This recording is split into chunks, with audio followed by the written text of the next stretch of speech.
হাওয়া ভবন তৈরি করা হয়নি। হাওয়া ভবন হচ্ছে যে যেই বাড়িটা আমরা ভাড়া নিয়েছি অফিস হিসাবে, ওই বাড়ির যে মালিক আছে ওনার স্ত্রীর নাম হাওয়া। জনগণকে ভোট কেন্দ্রে তারা আসতে দিতে চায় না।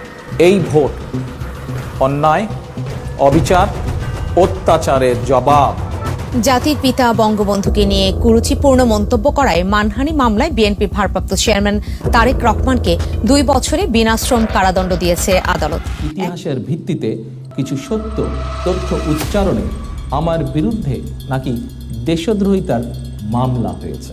সুধীবৃন্দ, এখন ইতিহাসের প্রকৃত সত্য সবার সামনে উপস্থাপন করা যদি দেশদ্রোহের মামলা হয়, তাহলে আমি মনে করি যে এই মামলাটি হওয়া উচিত শেখ মুজিবের নামে দেশদ্রোহিতার মামলা। গত কিছুদিন যাবৎ যে আমি বক্তব্য রাখছি, এই বক্তব্য রাখার ফলে দেখলাম বেশ কিছু লোক আমার সমালোচনা করেছে। সমালোচনা করতেই পারে, কিন্তু তাদের মূল বক্তব্য কি সমালোচনা, যে শেখ মুজিব সম্পর্কে কোনো সমালোচনা করা যাবে না। কোনোদিনই শেখ মুজিব বাংলাদেশের স্বাধীনতার ঘোষণা দেয়নি। শেখ মুজিব যদি স্বাধীনতার ঘোষণাই করত, তাহলে কেন সে ইয়াহিয়া খানের সাথে ইন্টারকনে পরপর 5 দিন মিটিং করলো?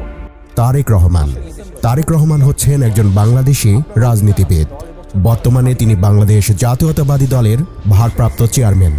তিনি সাধারণত তারেক জিয়া নামে পরিচিত।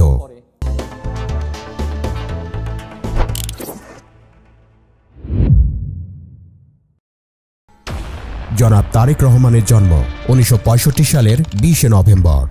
তার পিতা জিয়াউর রহমান ছিলেন বাংলাদেশের স্বাধীনতা যুদ্ধের অন্যতম সংগঠক ও সাবেক রাষ্ট্রপতি, এবং মা বেগম খালেদা জিয়া বাংলাদেশের 3 বার নির্বাচিত প্রধানমন্ত্রী।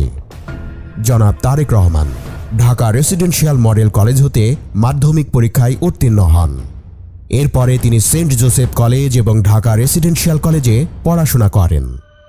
1984 সালে তিনি ঢাকা বিশ্ববিদ্যালয়ে প্রথমে আইন বিভাগে ও পরে লোক প্রশাসন বিভাগে ভর্তি হয়েছিলেন, কিন্তু তিনি স্নাতক শ্রেণীর পড়াশোনা শেষ করতে পারেননি।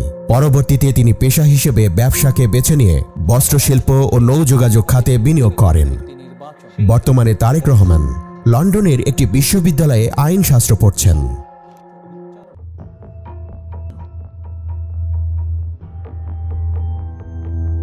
পিতা জিয়াউর রহমানের প্রতিষ্ঠিত বাংলাদেশ জাতীয়তাবাদী দলের বগুড়া কমিটির সদস্য হিসেবে যোগদান করে তারেক রহমান তার রাজনৈতিক জীবনের সূচনা করেন। আনুষ্ঠানিকভাবে সংগঠনে যোগ দেওয়ার পূর্বেই জনাব তারেক রহমান রাজনীতিতে অত্যন্ত সক্রিয় ছিলেন। 1991 সালের জাতীয় সংসদ নির্বাচনের আগে জনাব তারেক রহমান তার মা বেগম খালেদা জিয়ার সহচর হিসেবে সারা দেশের নির্বাচনী প্রচারণায় অংশ নেন।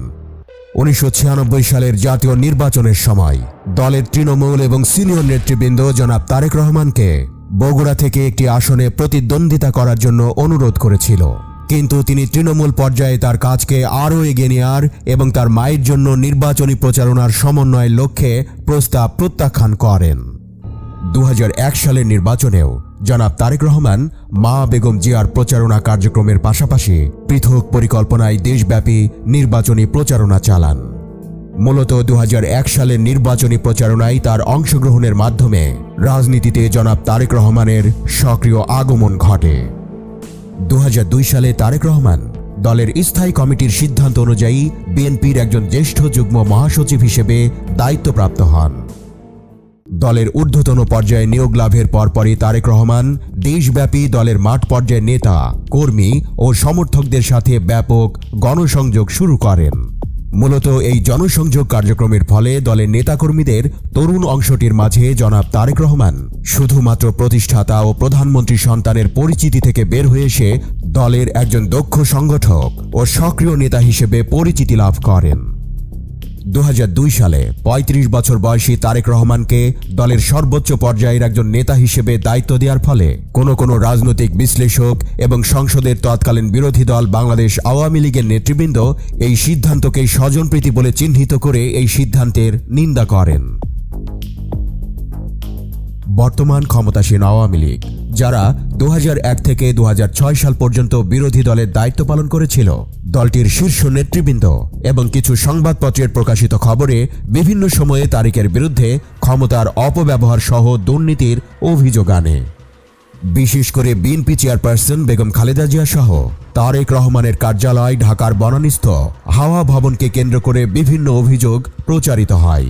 এর মধ্যে উল্লেখযোগ্য অভিযোগ ছিল তারেক রহমানের তত্ত্বাবধানে হাওয়া ভবন সরকারের অদৃশ্য নিয়ন্ত্রক হিসেবে কাজ করছে এবং তার বিরুদ্ধে বিদ্যুৎ খাতে দুর্নীতি সহ আরও অনেক অভিযোগ আনা হয়। আসলে হাওয়া ভবন তৈরি করা হয়নি। হাওয়া ভবন হচ্ছে যে যেই বাড়িটা আমরা ভাড়া নিয়েছি অফিস হিসাবে, ওই বাড়ির যে মালিক আছে ওনার স্ত্রীর নাম হাওয়া। নামটা তাদেরই দেওয়া, বাড়ির মালিকেরই নাম দেওয়া। আমরা একটা কার্যালয় করেছিলাম আমাদের দলীয় চেয়ারপারসনের কার্যালয়, কারণ নির্বাচনকে কেন্দ্র করে আমরা অফিসটা গঠন করেছিলাম। 21 আগস্ট তৎকালীন বিরোধী দল আওয়ামী লীগের সমাবেশে গ্রেনেড হামলায় তার সংশ্লিষ্টতার অভিযোগ উচ্চ আদালতে বর্তমানে বিচারাধীন রয়েছে। রাজনৈতিক দলগুলোর ধ্বংসাত্মক কর্মকাণ্ডের কারণে দেশে বিশৃঙ্খল অবস্থা সৃষ্টি হওয়ার পরিপ্রেক্ষিতে নিয়মতান্ত্রিক তত্ত্বাবধায়ক সরকারকে অপসারণ করে সেনা সমর্থিত তত্ত্বাবধায়ক সরকার গঠিত হয়, যার প্রধান ছিলেন ফখরুদ্দিন আহমদ এবং সেনাপ্রধান ছিলেন লেফটেন্যান্ট জেনারেল মঈনউদ্দিন আহমেদ। 12 জানুয়ারি উপদেষ্টা পরিষদ নামে একটি মন্ত্রিসভা গঠিত হবার পর সরকারের পক্ষ থেকে দেশের শীর্ষ রাজনীতিবিদ ও ব্যবসায়ীদের বিরুদ্ধে দুর্নীতির অভিযোগ মামলা দায়ের করা হয়। 2007 সালের 7 মার্চ একটি দুর্নীতি মামলার আসামি হিসেবে জনাব তারেক রহমানকে তার ঢাকা ক্যান্টনমেন্টে অবস্থিত মইনুল রোডের বাসা থেকে গ্রেপ্তার করা হয়। তার বিরুদ্ধে আরও 13টি দুর্নীতির মামলা দায়ের করা হয় ও তাকে বিচারের সম্মুখীন করা হয়। গ্রেপ্তারের কিছুদিন পর তারেক রহমানকে আদালতে হাজির করা হলে তার শারীরিক অবস্থার অবনতির জন্য তার আইনজীবীরা আদালতে অভিযোগ করেন যে জিজ্ঞাসাবাদের সময়ে তারেক রহমানের উপর শারীরিক নির্যাতন চালানো হয়েছে। আদালতের নির্দেশে চিকিৎসকদের একটি দল পরীক্ষা নিরীক্ষার পর আদালতকে জানায় যে তারেক রহমানের উপর শারীরিক নির্যাতনের অভিযোগ যুক্তিযুক্ত। এই পর্যায়ে আদালত রিমান্ডে নেওয়ার আদেশ শিথিল করে তা কমিয়ে 1 দিন ধার্য করেন ও জিজ্ঞাসাবাদকারীদের সাবধানতা অবলম্বনের আদেশ দেন। এরপর তাকে ঢাকা কেন্দ্রীয় কারাগারের পরিবর্তে ঢাকার শাহবাগে অবস্থিত বঙ্গবন্ধু শেখ মুজিবুর রহমান মেডিকেল বিশ্ববিদ্যালয় হাসপাতালে স্থানান্তর করা হয়। 2007 সালের 25 আগস্ট খবর ছড়িয়ে পড়ে যে তারেক রহমান তার হাসপাতাল কক্ষে পা পিছলে পড়ে আহত হয়েছেন। এতে দেশের বিভিন্ন স্থানে বিক্ষোভ দেখা দেয়, বিশেষ করে ঢাকা বিশ্ববিদ্যালয়, চট্টগ্রাম বিশ্ববিদ্যালয়, রাজশাহী বিশ্ববিদ্যালয়, ঢাকা কলেজ ও ময়মনসিংহ মেডিকেল কলেজে বিক্ষোভ ছড়িয়ে পড়ে। প্রায় 18 মাস কারান্তরীণ থাকার পর 2008 সালের 3রা সেপ্টেম্বর সবগুলো মামলায় তারেক রহমান জামিন লাভ করেন ও বঙ্গবন্ধু শেখ মুজিবুর রহমান মেডিকেল বিশ্ববিদ্যালয় হাসপাতালে চিকিৎসাধীন অবস্থায় মুক্তি লাভ করেন। তারেক রহমানের বিরুদ্ধে দুর্নীতির অভিযোগগুলো এই মুহূর্তে জাতীয় রাজনৈতিক অঙ্গনে বিতর্কের কেন্দ্রবিন্দুতে পরিণত হয়ে আছে। কোনো রাজনৈতিক বিশ্লেষক সন্দেহ পোষণ করেছেন তারেক রহমানের বিরুদ্ধে দুর্নীতির অভিযোগ অনেকাংশেই রাজনৈতিক উদ্দেশ্য প্রণোদিত। 2008 সালের 11 সেপ্টেম্বর বিশেষ কারাগার থেকে বেগম খালেদা জিয়া মুক্তি পাওয়ার পর তিনি বঙ্গবন্ধু শেখ মুজিবুর রহমান মেডিকেল বিশ্ববিদ্যালয়ে পুত্র তারেক রহমানকে দেখতে যান।